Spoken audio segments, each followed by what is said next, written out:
अस्सलाम वालेकुम नाज़रीन, आप देख रहे हैं नसीम ज़हरा एट पाकिस्तान। जुमे के मुबारक रोज़ हमने अपना प्रोग्राम रीलॉन्च किया है और टाइमिंग्स भी बदल गई हैं। जैसे आपको मालूम है, टाइमिंग्स यानी कि दिन के हवाले से अब हम जुमा, हफ्ता और इतवार इंशाल्लाह आपसे मुलाकात रहेगी। नसीम ज़हरा एट पाकिस्तान, पाकिस्तान की बात होती है, पाकिस्तान का मौक़िफ़ आता है हर मामले पे और आपकी पाकिस्तानियों के जो मसले मसाइल हैं सामने हम लेके आते हैं और हम अकाउंटेबिलिटी करते हैं उनकी, जो कि जिनके पास ताकत है, जो पावर में है या पावर में आना चाहते हैं, जो सियासी जमातें और जितने इंटरेस्ट ग्रुप्स हैं पाकिस्तान में। शुरू करते हैं नाज़रीन प्रोग्राम। आज हमने देखा कि UN के सेक्रेटरी जनरल पाकिस्तान आए और उन्होंने ज़ाहिर है यहाँ पहुँचे हैं क्योंकि पाकिस्तान की तारीख़ का तबाहकुन तरीन फ्लड इस वक्त आया हुआ है और पाकिस्तान के 1/3 जो रकबा है वो पानी के नीचे हैं। तबाही जो है वो बेइंतहा है, उसका कोई तखमीना लगाना भी बड़ा मुश्किल है। लोग बड़े मुश्किल में हैं इस वक्त और पाकिस्तानी जो हैं वो ख़ुद भी बाहर निकले हुए हैं और ये बात बड़ी क्लियर है कि आज सेक्रेटरी जनरल ने ये क्लियरली कह दिया कि पाकिस्तान, जो कि हमारी क्लाइमेट की मिनिस्टर कह रही काफ़ी देर से और हुकूमत को भी ये बड़ी क्लियरली समझ आ रही है कि पाकिस्तान उन ममालिक में से है जिसमें कि क्लाइमेट चेंज का सबसे ज़्यादा असर हुआ है। ये सेक्रेटरी जनरल ने भी कहा है, पाकिस्तान की वजह से क्लाइमेट चेंज नहीं आया, but Pakistan is one of the countries suffering the most. और उन्होंने ये कहा कि दुनिया को चाहिए कि पाकिस्तान की मदद करें, बिल्कुल करें। और हम तो ये कहेंगे कि national flood response coordination centre जो बना है, जो मुतहर्रिक है, वो जो आगे की स्ट्रैटेजी बनाएगा, उसमें दुनिया को पाकिस्तान की मदद करनी चाहिए क्योंकि इंशाअल्लाह ताला एक बेहतर तरीक़ा, एक बेहतर इंफ्रास्ट्रक्चर होगा कि we can deal with these floods. इस वक्त हम बार बार यही कहेंगे कि जो जिनके पास वसाइल हैं, जिन लोगों को अल्लाह ने नवाजा है, वो बाहर निकलें और मदद करें और मदद कर रहे हैं और जितनी करें वो कम है। याद रहे कि आगे आने वाले दिनों में ठंड भी होगी, सर्दी भी होगी। कल सवात और हम बहरीन गए, कलाम वगैरह के एरिया में जो इस वक्त सूरत हाल है वो बहुत बुरी है, लेकिन आपको मालूम सिंध बलूचिस्तान में क्या इस वक्त सिचुएशन है। Channel 24 city news network actually camp लगाए हुए हैं, वहाँ जो भी कर सकते हैं अपनी हैसियत के मुताबिक वहाँ कर रहे हैं मदद करने के लिए। रिपोर्टिंग तो अपनी जगह है। तो बहरहाल ये मामला है, इस पर तो हम लोग सब के सब we are actually focused on this issue, लेकिन बहरहाल और मामलात हैं उन पर भी बात करनी होती है। पाकिस्तान की सियासत पर, पाकिस्तान की इक़्तिसादियात पर, पाकिस्तान की पावर प्ले है, उस पर। तो हम शुरू करते हैं नाज़रीन प्रोग्राम। हमारे साथ मुसद्दिक़ मलिक साहब हैं, सेनेटर मुसद्दिक़ मलिक, ये minister of state for petroleum हैं और सीनियर लीडर हैं PMLN के। मुसद्दिक़ मलिक साहब, बहुत शुक्रिया आपने हमें ज्वाइन किया। नाज़रीन, हम मुसद्दिक़ मलिक साहब से अहम सवाल इस वक्त हैं वो उठाएंगे। मरियम नवाज़ साहिबा की अब ट्वीट सियासत रह गई है।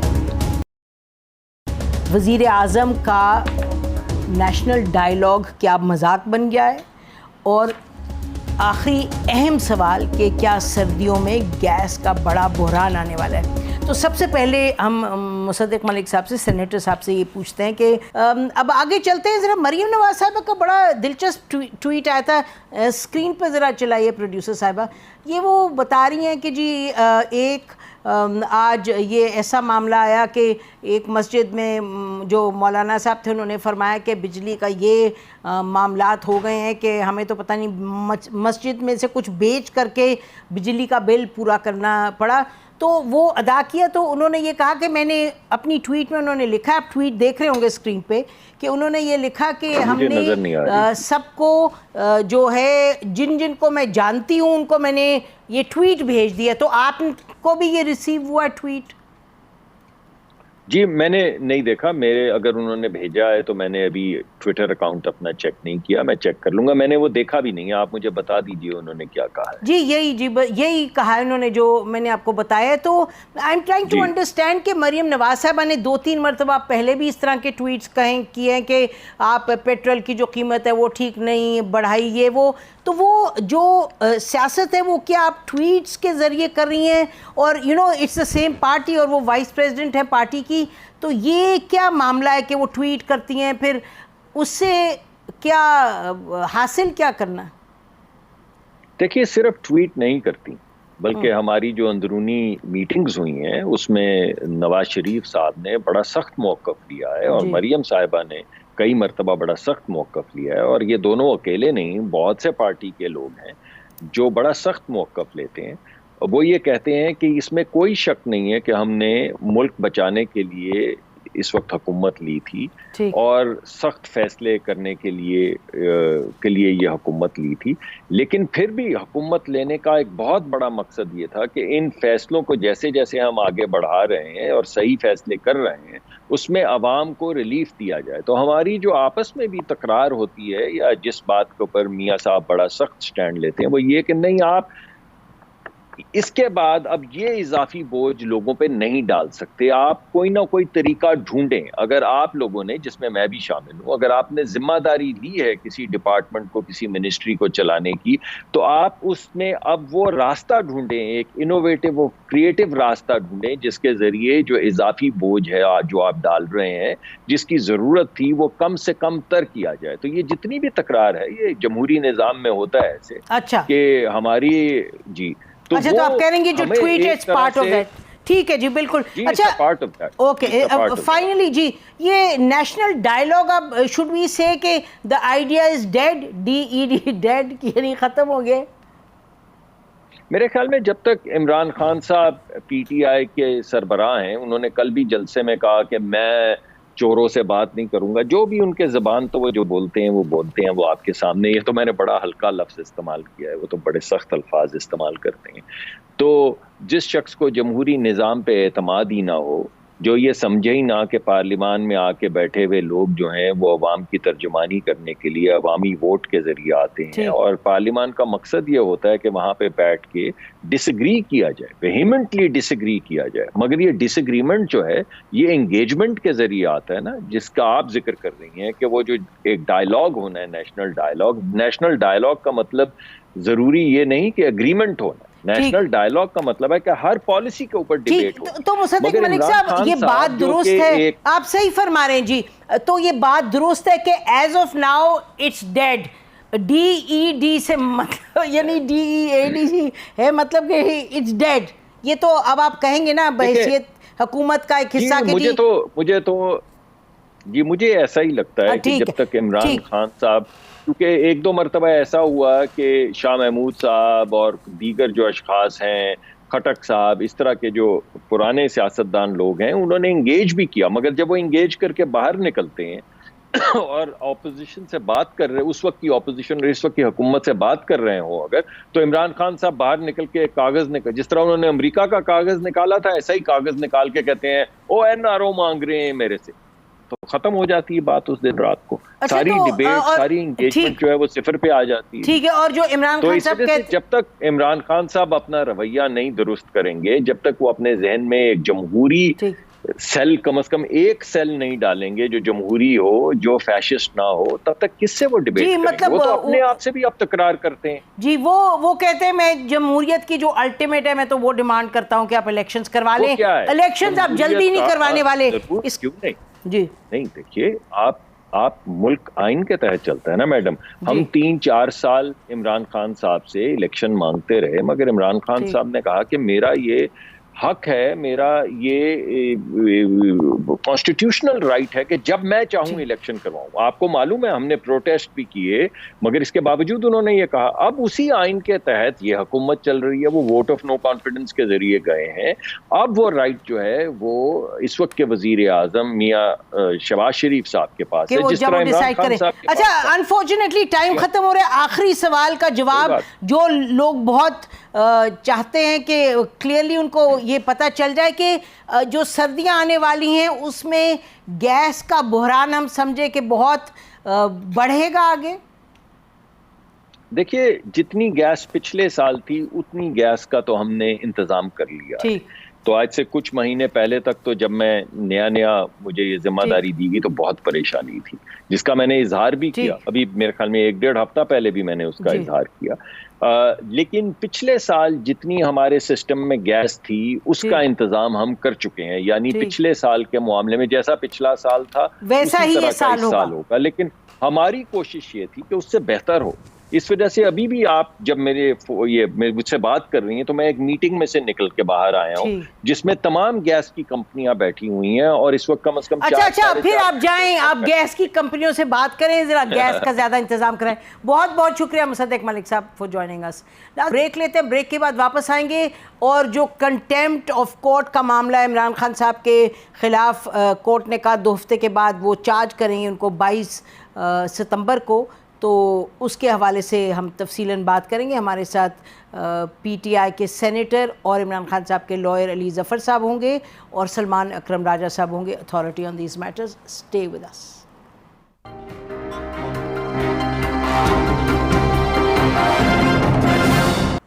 वेलकम बैक नाज़रीन। 22 सितंबर को इलेक्शन कमीशन ने तो बहरहाल पोस्टपोन कर दिए जो बाई इलेक्शंस हैं, लेकिन एक और अहम हम देखेंगे डेवलपमेंट 22 को, वो ये कि कोर्ट ने, इस्लामाबाद हाई कोर्ट ने इमरान खान साहब के हवाले से जो तौहीन अदालत का केस था उस पर उन्होंने कहा फ़र्द जुर्म आयद करेंगे 22 सितंबर को। अब सवाल ये है कि क्या इज़ इट बेसिकली जिसको कहते हैं अ डन थिंग, कि अब ये फॉरगॉन कंक्लूजन है कि इमरान खान साहब जो हैं उन पर फ़र्द जुर्म आयद होगी, और अगर फ़र्द जुर्म आयद होगी, नंबर 1 कि क्या is it a foregone conclusion या इसमें कुछ और पॉसिबिलिटीज़ भी हो सकती हैं प्रेसिडेंट्स को मद्देनज़र रखते हुए और कानून को मद्देनज़र रखते हुए। दूसरा सवाल ये है कि सज़ा जो है वो क्या हो सकती है, और तीसरा जो सवाल है, क्या ये अपील की जा सकती है इसकी हायर कोर्ट में, एंड फाइनली कि जो प्रेसिडेंट्स हैं वो क्या है। ये हम बात करते रहे हैं कि प्रेसिडेंट्स क्या है कि भाई किस किस पे फ़र्द जुर्म आयद हुई, लेकिन हम आज कोशिश करेंगे ये भी देखें कि मसलन निहाल हाशमी साहब जो हैं उन पर फ़र्द जुर्म आयद हुई तो उन्होंने क्या कोर्ट को सबमिशन की और कोर्ट ने उसके बाद क्या किया। तो ये सब बातें करने के लिए नाज़रीन हमारे साथ सलमान अकरम राजा साहब हैं, एडवोकेट सुप्रीम कोर्ट, और इन इश्यूज़ पर बड़े इन्वॉल्व भी रहे हैं, नज़र भी होती है। और हमारे साथ हैं नाज़रीन पाकिस्तान के former attorney general, senior advocate supreme court of Pakistan Irfan Qadir साहब। बहुत शुक्रिया इरफान कादिर साहब। नाज़रीन आप इनके सब दोनों के तबसरे भी सुनते रहे हैं। हमने अली ज़फ़र साहब से भी कहा था हमें ज्वाइन करें और वो भी शायद हमें ज्वाइन कर लें। इस वक्त उन्होंने कहा कि वो मीटिंग में हैं अपने चेयरमैन के साथ, इमरान खान साहब के साथ। तो आपसे शुरू करते हैं इरफान कादिर साहब, ये बताइएगा कि इसमें is it a foregone conclusion now कि अब फ़र्द जुर्म आयद होगी? अगर हम ऑब्जर्वेशंस देखें जो सुने जो चीफ़ जस्टिस साहब की थी और जो हम प्रेसिडेंट्स देखें जो इससे पहले फ़र्द जुर्म आयद हुए। ये लास्ट जो ऑर्डर हुआ है कोर्ट का उसके तहत तो अब 22 को फर्द जुर्म के लिए ये केस जो है वो आएगा, लेकिन इस दौरान में अगर वो अपील करते हैं, इस ऑर्डर को चैलेंज करते हैं सुप्रीम कोर्ट में, कोई भी ऑर्डर जो हाई कोर्ट करती है उसका डिवीजन बेंच या उससे ज़्यादा तादाद के जजेस, तो उसको सुप्रीम कोर्ट में चैलेंज किया जा सकता है। तो फिर सुप्रीम कोर्ट अगर वो अपील जो है उसको टेकअप कर लेती है या उस पर नोटिस इशू कर देती है, तो फिर जब तक वो अपील डिसाइड नहीं हो जाएगी तब तक ये मामला हाई कोर्ट में जो है अल्तवा में रहेगा। और दूसरी बात आपने जो अभी फरमाई थी, पूछा था कि जी इसमें पनिशमेंट क्या है, तो पनिशमेंट इसमें 6 माह तक की सजा जो है वो दी जा सकती है कंटेम्प्ट में भी। अदालत को ये इख्तियार है कि वो 6 माह तक की सजा सिंपल इम्प्रिजनमेंट की दे दे और फाइन भी इम्पोज कर सकती है। तो ये 2 आपने सवाल किए हैं। इसके अलावा अगर आप कुछ पूछना चाहें तो मैं हाजिर हूँ। जी ज़रूर, मैं चाहूँगी कि सलमान अकरम राजा साहब से भी यही सवाल उठाते हैं, फिर इसको डिस्कशन को ब्रॉडन करते हैं। जी सलमान साहब बताइएगा कि फॉरगॉन कंक्लूजन है आपकी नज़र में? देखिए इस वक्त तो तारीख मुकर्रर है फर्द जुर्म आयद करने के लिए, तो अगर आज और 22 सितंबर के दरमियान कुछ नहीं होता तो उस दिन तो यही है कि फर्द जुर्म आयद होगी। लेकिन ये बिल्कुल मुमकिन है कि उससे पहले इमरान खान साहब कोई कदम उठाएं। वो मिसाल के तौर पे ये कर सकते हैं कि जो जज साहिबा हैं ज़ेबा चौधरी साहिबा, उनको कोई माफ़ीनामा दें, उनसे दरख्वास्त करें ऑडियंस की, और उनसे कहें कि जो हुआ वो गलत हुआ और उसके लिए वो माजरत का इजहार करें। उसके बाद ये मामला वो किसी एक दरख्वास्त के ज़रिए इस्लामाबाद हाई कोर्ट के सामने भी रख सकते हैं। 22 से पहले भी दरख्वास्त दायर की जा सकती है, इस्लामाबाद हाई कोर्ट से इस्तदा की जा सकती है कि उनकी माजरत को सुना जाए और उसको सामने रखते हुए मजीद कोई पेशकदमी की जाए। तो ये मुमकिन है, लेकिन क्या वो ऐसा करना चाहेंगे ये मैं नहीं जानता। सुप्रीम कोर्ट, मेरा नहीं ख्याल, तकनीकी तौर पे तो इस वक्त मुमकिन है कि किसी भी हुक्म को आप सुप्रीम कोर्ट में चैलेंज कर सकते हैं, लेकिन इस वक्त तो सिर्फ इतना ही हुआ है कि उन्होंने फर्द जुर्म आयद करके आइंदा मुकदमा चलाने की एक तरह से इंदिया दिया है। तो क्या इस मामले में सुप्रीम कोर्ट मुदाखलत करेगी? मेरा नहीं ख्याल कि इस वक्त सुप्रीम कोर्ट मुदाखलत करेगी, क्योंकि कोई फैसला नहीं हुआ। सिर्फ उन्होंने ये कहा है इस्लामाबाद हाई कोर्ट ने कि हम फर्द जुर्म आयद करना चाहते हैं। जो इस वक्त तक आपका मौक़िफ़ है उससे हम मुतमईन नहीं हैं। हम नहीं समझते कि इस मामले को इसी वक्त ख़त्म किया जा सकता है।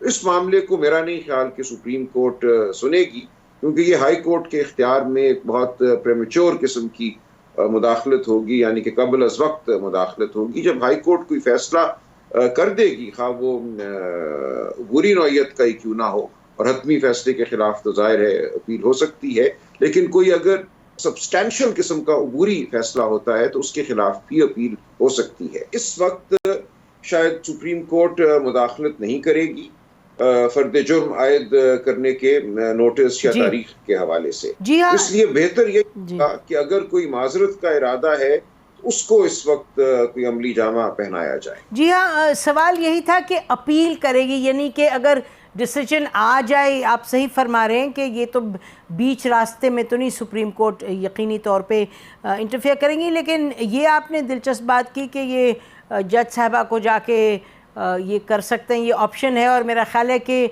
Chief justice, honourable chief justice साहब ने पिछली मरतबा ये ज़िक्र भी किया था कि हमारा ख्याल था कि शायद आप रास्ते में उनसे माजरत करते हुए आए यहाँ जब शुरू में केस हुआ था इनिशिएट। तो इरफान कादिर साहब ये बताइएगा कि इस वक्त जो सूरत हाल है इसमें इमरान खान साहब अगर अब जैसे कह रहे हैं सलमान अकरम राजा साहब के अगर इन राइटिंग दे दें अनकंडीशनल अपॉलॉजी, तो इसमें दिलचस्प एक प्रेसिडेंट है। बहरहाल ये पार्टी लीडर हैं, बड़े पॉपुलर इस वक्त नेशनल लीडर हैं और बड़ी इनकी सपोर्ट है, लेकिन कानून तो बहरहाल is suppose to be blind when it being applied. तो हम निहाल हाशमी साहब का देख रहे थे कि निहाल हाशमी साहब का बड़ा, हालांकि उन्होंने बातें भी बड़ी सख्त की थी और बहुत ही गलत की थी, तो उन्होंने जब शुरू में कंडीशनल अपॉलॉजी दी इस तरह कह के कि जी अगर कोर्ट को बुरी लगी मेरी बात ये वो, तो उसके बाद फिर जब उन पर फ़र्द जुर्म आयद होने से पहले उन्होंने, उनके वकील ने कहा जी हम माजरत चाहते हैं और ये, तो फिर उन्होंने इन राइटिंग निहाल हाशमी साहब ने कहा कि माफ़ी मांग के उन्होंने कहा उर्दू में कि मैं अपने आप को कोर्ट की मर्सी पर छोड़ता हूँ, बट उन पर तो फिर बहरहाल फ़र्द जुर्म आयद हुई थी। तो उस तरह के प्रेसिडेंट को अगर आप लें, हालांकि मैं फिर रिपीट करती हूँ कि ये कॉन्टेक्स्ट और कंटेंट भी फ़र्क है, क्योंकि इमरान खान साहब के मुकाबले में उन्होंने काफ़ी सख्त बात की थी, उस प्रेसिडेंट को लेके आप क्या कहते हैं कि क्या मुमकिन है? देखिए, ये जो केस है निहाल का, तलाल साहब का, दानियाल साहब का, ये निहाल साहब का तो आई नो कि it was a domestic forum, it was not a public gathering के पब्लिक गैदरिंग में उन्होंने बात की हो। खान साहब के केस में वो ऑलरेडी एक माफ़ी मांग चुके हैं और वो जो फैसला हुआ था 2013 में, उसमें माफ़ी तो दे दी गई थी, लेकिन उसमें ये लिख दिया गया था कि आइंदा ये इस तरह की स्टेटमेंट से इज्तनाब करेंगे जिससे कि हमारे जो अदलिया है या दूसरे इदारे हैं उनकी साख जो है वो मजरू हो, तो इस तरह से उन्होंने कहा था कि इज्तनाब करेंगे। तो उस फैसले को भी सामने अगर रख लें और ये 3 फैसले भी सामने रख लें तो माफ़ी वाला रास्ता जो है वो तो बंद कर दिया गया है, क्योंकि खान साहब ने एक सॉफ्ट किस्म की माफ़ी बिल्कुल मांगी है अपने दूसरे जवाब में, क्योंकि पहला जो खान साहब का जवाब था उसमें तो कोई माफ़ी की बात भी नहीं थी, रिग्रेट की भी नहीं थी, कोई रिमोर्स, कोई अफसोस की भी नहीं थी। लेकिन अभी उन्होंने अफसोस की बात कर दी है दूसरे जवाब में। वो अदालत मान नहीं सकती थी, क्योंकि ये जो जुडिशल प्रेसिडेंट है वो चीफ जस्टिस ने बारहा उस तरफ इशारा किया था कि ये जुडिशल प्रेसिडेंट्स के होते हुए हम क्या करें, हमें कोई रास्ता बताएं, हमें कोई रास्ता बताएं। तो ये वाकई ये जुडिशल प्रेसिडेंट्स हैं। तो अब सुप्रीम कोर्ट में अगर ये मामला जाता है इस स्टेज पे, तो कोई भी ऑर्डर जो हाई कोर्ट करता है वो सुप्रीम कोर्ट में बिल्कुल चैलेंज हो सकता है। तो वहाँ पे बहुत सारे पॉइंट्स जो हैं अभी बहस तलब हैं, जो कि अभी तक पाकिस्तान में डिसाइड नहीं हुए। उनमें से कुछ पॉइंट्स मुझे याद है ARY के केस में मैंने रेज किए थे, जब सुप्रीम कोर्ट ने चार्ज फ्रेम किया था ARY के खिलाफ या करने जा रही थी, तो मैंने वो चैलेंज किया था। और वो जब पॉइंट्स हमने थ्रैश आउट किए थे तो उसके बाद वो केस पे समहाउ लगा ही नहीं, और वो ARY के जो जिनके खिलाफ एक्यूज थे उस केस में वो सारे बच गए थे। तो वो भी एक रास्ता है इनके पास हो सकता है। तो अब ये सारी सूरत हाल है, क्योंकि एक तरफ अब ये जो आपने शुरू में बड़ा अच्छा कहा है कि ये ठीक है कि खान साहब जो है उन सारों से ज्यादा बड़ी पर्सनैलिटी है जिनको कंटेम्प्ट लगी है, लेकिन इस तरह का कोई इस्तिस्ना या कोई मिटिगेशन प्रोवाइडेड नहीं है लॉ में कि अगर कोई पॉलिटिकली पॉपुलर हो तो उसको लॉ में कोई आप नरमी बरतेंगे। तो ये सूरत हाल है। इस पे मैं समझता हूँ कि इट्स काफी सीरियस सूरत हाल बन चुकी है, और मच विल डिपेंड कि सुप्रीम कोर्ट किस तरफ इसको लेके जाता है। अगर सुप्रीम कोर्ट ये जाते हैं, अगर ये सुप्रीम कोर्ट जाते हैं तो, और अगर ये जो जैसे राजा साहब कह रहे हैं कि इनके पास अभी ऑप्शन है कि जज ज़ेबा साहबा के पास जाके भी उनसे अपोलोजाइज़ कर लें। देखते हैं नाजरीन के क्या होगा, लेकिन बहरहाल ब्रेक लेते हैं, ब्रेक के बाद वापस आएंगे। याद रहे कि अब इस वक्त जो ट्रेंड चल रहा है -1 नॉट एक्सेप्टेबल, कुछ इसी तरह का है। और असद उमर साहब ने ये भी अनाउंस किया है कि इमरान खान साहब के साथ यकजहती के लिए कल 7 बजे पूरे पाकिस्तान में PTI के सपोर्टर्स निकलेंगे, और उन्होंने कहा सब पाकिस्तानी निकलें। और साथ में इमरान खान साहब ने भी कहा कि मेरा जो जलसा है वो पाकिस्तान को हकीकी तब्दीली की तरफ ले जाने के लिए कल आखिरी होगा, फिर नया आएगा जो हिकमत अमली होगी और लाहे अमल होगा, अगला बताएंगे। तो ये कोर्ट में भी मामला है, और कोर्ट ही में शायद इतना बढ़ा हुआ है मामला, तो इस वजह से सड़क पर भी मामला आप देखें, जाहिर है PTI अपने पॉलिटिकल जो स्ट्रीट पावर है उसको डेमोन्स्ट्रेट करना चाहती है। ब्रेक के बाद पूछेंगे इन लॉयर्स से कि इन एक्सपर्ट्स से कि how much does politics affect all of this. Stay with us.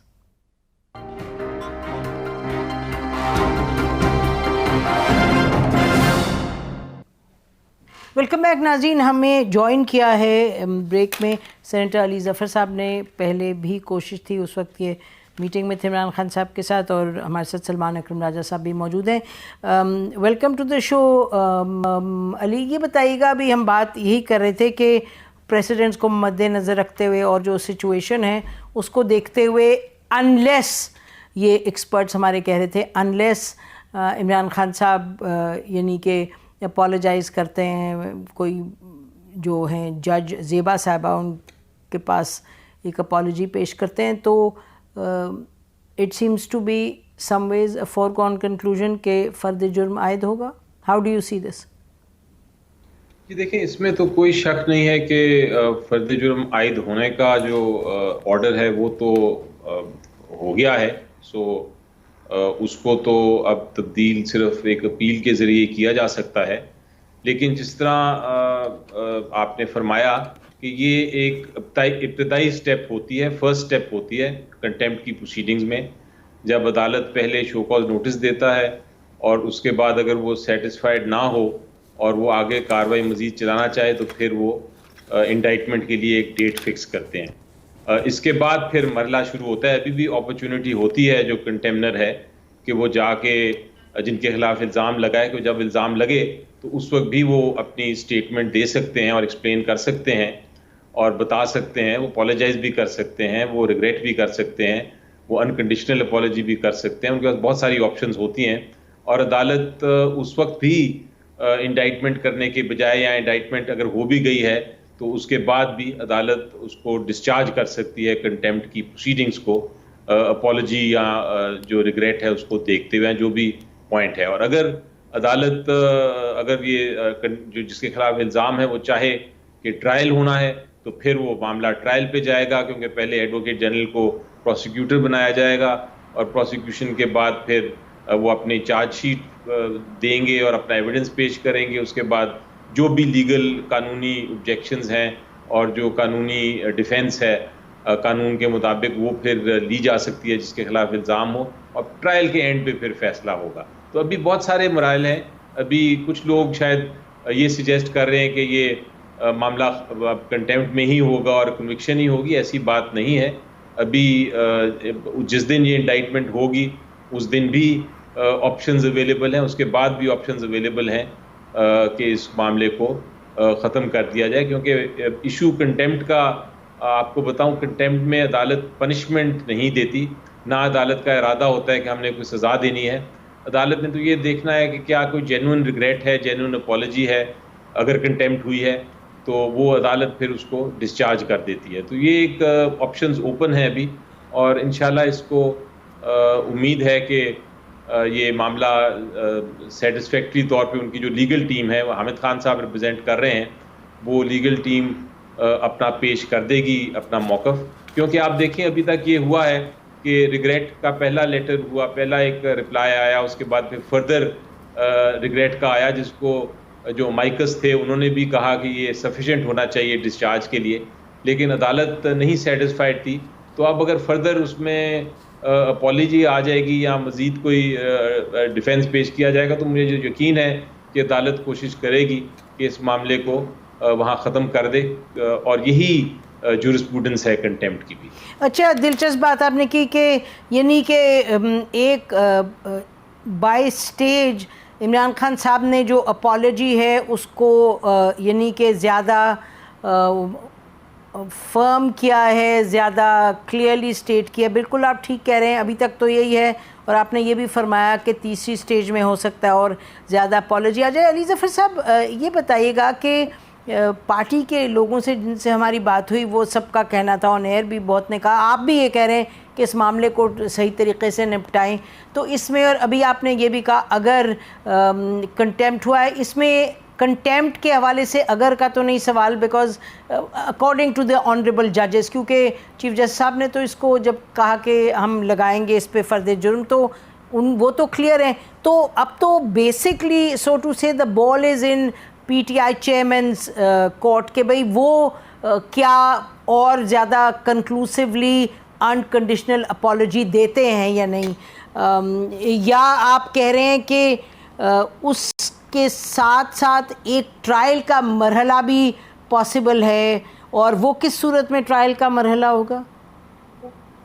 देखिए, अगर अज्यूम करें कि क्योंकि लीगल टीम तो उनकी हामिद खान साहब उनके वकील हैं, अज्यूम करें कि उनकी मुशावरत होती है और वो कहते हैं कि हमने प्रोसीड करना है और हमने अपॉलजीज फर्दर नहीं कोई देना और हमने इसको ट्रायल में जाना है, तो ये ऑप्शन तो अवेलेबल होती है जिसके खिलाफ इल्ज़ाम लगे कि फेयर ट्रायल आर्टिकल 10A है, फेयर ट्रायल के ज़रिए अल्टीमेटली फ़ैसला होता है। लेकिन मुझे यकीन है कि हम सब की मुशावरत कहीं ना कहीं शामिल होगी और कोई ना कोई नतीजा इंशाल्लाह निकलेगा, क्योंकि ये एक पार्टी का भी इशू है, सिर्फ लीगल इशू नहीं रह गया। तो इसको लेट अस होप कि इंशाल्लाह ये बेहतरी की तरफ जाएगा। और मैं देखिए अपनी पर्सनल राय भी आपको देना चाहता हूँ। मेरी नज़र में जो अदालत होती है, चाहे वो सिविल कोर्ट हो, चाहे हाई कोर्ट के हों या सुप्रीम कोर्ट के हों, चाहे वो उम्र में कम हो या ज़्यादा हो, वो अदालत है। और अदालत एक आपके वालिदैन की जगह उनकी एक मेरी नज़र में उनकी जगह होती है। अगर आपसे गलती नहीं भी हुई या गलती हो गई है तो आप दोनों सूरतों में अगर माफ़ी मांग लें तो आपकी ही इज़्ज़त बढ़ती है, क्योंकि आप अपने माँ बाप से, अपने वालिदैन से माफ़ी मांग रहे हैं। तो इसमें कोई हर्ज नहीं होता।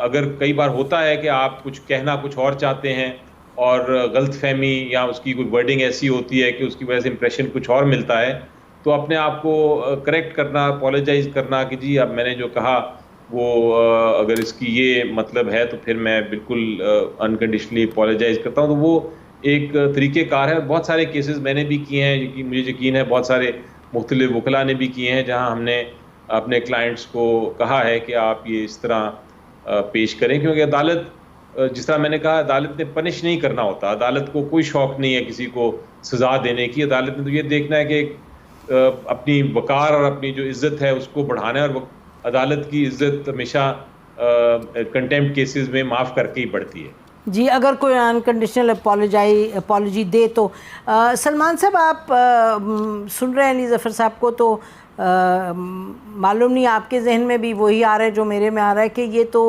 लगता है, ज़ाहिर है ये सब अनकंडीशनल अपॉलजी का ही शायद एडवाइस करें इमरान खान साहब को। लेकिन आप जो देख रहे हैं, जो हमने बात की पहले के प्रेसिडेंट्स, निहाल हाशमी साहब वगैरह का, तो वो प्रेसिडेंट कोई कोर्ट को बाउंड तो नहीं करता कि जी आपने जब किया तो भी करें, गिवन द फैक्ट के इमरान खान साहब इस वक्त he is a national leader, और उन्होंने पहले भी एक्सप्लेन किया कि जी मैंने इस तरह नहीं कहा, इस तरह कहा।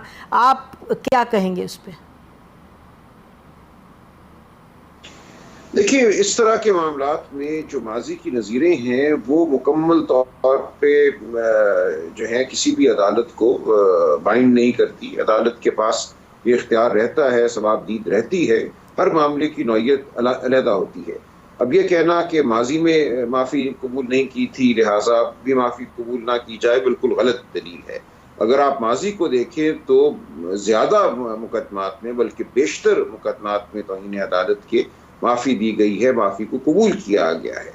बहुत थोड़े मुकदमात हैं जहां माफ़ी को कबूल नहीं किया गया, लेकिन चूंकि ज़ाहिर है ये इम्कान तो मौजूद है कि माफ़ी को कबूल ना किया जाए, लिहाजा हमें बड़े गौर से उन मुकदमात को देखना है। उन मुकदमात में अगर माफ़ी के हवाले से कोई उसूल वज़ा किए गए हैं तो उन उसूलों को भी हमें देखना है। जब हम माजी के मुकदमात को देखते हैं सुप्रीम कोर्ट की सतह पे, तो दो तीन बातें सामने आती हैं। एक ये कि माफ़ी जो है वो जल्द अज जल्द मांगनी चाहिए, ये एक उसूल है, लेकिन इसका ये मतलब नहीं है कि अगर पहली तारीख पे या दूसरी तारीख पे माफ़ी नहीं मांगी तो उसके बाद दरवाज़ा बंद है, आप माफ़ी मांग ही नहीं सकते। ऐसा नहीं है, हर मामले को उसके अपने सियाक़ो सबाक़ में देखना है। एक और जो बात सामने आती है माजी के मुकदमों से, वो ये है कि फ़र्द जुर्म अगर आयद हो जाए और उसके बाद माफ़ी मांगी जाए तो उस माफ़ी को खासा शक की निगाह से देखा जाता है। आपको शायद याद हो, एक मुकदमा था इफ्तिखार मोहम्मद चौधरी साहब चीफ जस्टिस के हवाले से, जब उनसे कुछ पुलिस एहलकारों ने बदसलूकी की, धक्का दिया, उनको गाड़ी में ज़बरदस्ती बिठाने की कोशिश की, तो वो मुकदमा सुप्रीम कोर्ट में गया, उसकी अपील का फैसला भी सुप्रीम कोर्ट में आया।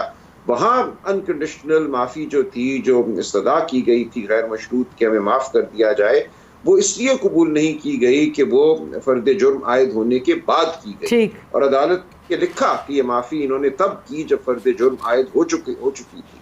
इसलिए ये एक चीज़ें हमें जहन में रखनी चाहिए, और इसीलिए मैंने ये इस्तदा की कि पूरी कोशिश इस वक्त करनी चाहिए खान साहब को कि फर्द जुर्म आयद ना हो, और जो भी माफ़ी उन्होंने मांगनी है, जिस निदामत का इजहार उन्होंने करना है, जिससे उनके कद काट में मेरी नज़र में कोई कमी नहीं आई, वो अगली तारीख से पहले कर देना चाहिए। 22 तारीख को जाकर अदालत के सामने वो कुछ रखा जाए जिसकी बुनियाद पे वो अपनी निदामत के खुलूस को साबित करना चाहती है। और मैंने इसलिए इस्तदा की कि अगर जज साहिबा से माफ़ी मांग ली जाए, वो अगर ऑडियंस ग्रांट करती हैं तो उनसे मिल लिया जाए, और ये तमाम मामला फिर 22 तारीख को या उससे पहले इस्लामाबाद हाई कोर्ट के सामने रख दिया जाए। तो मेरी नज़र में फ़र्द जुर्म आयद होना एक बहुत अहम संग मील है तौहीन अदालत के मुकदमे में। दरवाज़ा कभी भी बंद नहीं होता, दरवाज़ा आखिर तक खुला रहता है, लेकिन अगर टाइम पे कर दिया जाए तो बेहतर है, जैसे आप फरमा रहे हैं।